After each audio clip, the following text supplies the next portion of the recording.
ที่เคารพวันนี้ทีมข่าวโทรภาพแห่งสาราของพวกเราจะนำเสนอรายชื่อและชีวประวัติย่อของบรรดาสมาชิกสภาแห่งชาติสุดที่10เขตเลือกตั้งที่2แขวงพงศลีซึ่งมีจำนวนผู้สมัคร10ฐานเลือกเอา7ฐานสำหรับรายชื่อของบรรดาสมาชิกสภาแห่งชาติเขตเลือกตั้งที่2แขวงพงศลีมีจำนวนผู้สมัคร10ฐานเลือกเอา7ฐานมีดังนี้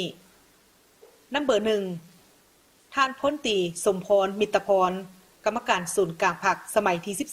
12เลขาคณะพรรคแขวงพงศลีเสนอโดยคณะกรรมการปกครองแขวงพงศลีนัมเบอร์2ท่านพลจัตวาสุรินทร์พรคำพจันทร์กรรมการคณะพรรครองประธานสหพันธ์นักรบเก่าแห่งชาติลาวเสนอโดยสหพันธ์นักรบเก่าแห่งชาติลาวนัมเบอร์3ท่านสมจิตหับละกร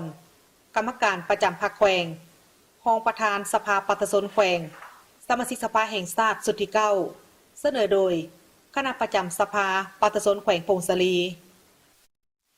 นัมเบอร์4ท่านจิตรพรเมฆลากรรมการพรรคแขวงหัวหน้าแผนกเทคโนโลยีและการสื่อสารแขวงเสนอโดยคณะกรรมการปกครองแขวงพงศลีนัมเบอร์5ท่านปริญญาเอกกรกันพรหมวงศ์กรรมการประจำกรรมาธิการวัฒนธรรมสังคมสภาแห่งชาติสมาชิกสภาแห่งชาติสุดที่9เสนอโดยคณะประจำสภาแห่งชาตินัมเบอร์6ท่านนางจันมณีดวงพาสุขคณะประจำสภาปัตสนแขวงประธานคณะกรรมการเศรษฐกิจแผนการและการเงินสภาปัตสนแขวงพงศลี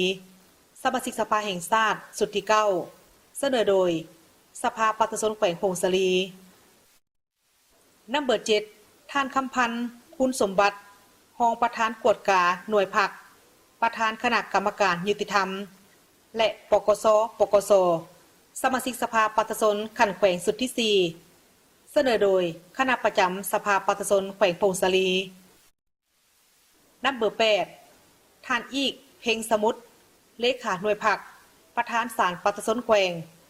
เสนอโดยคณะกรรมการปกครองแขวงพงศลี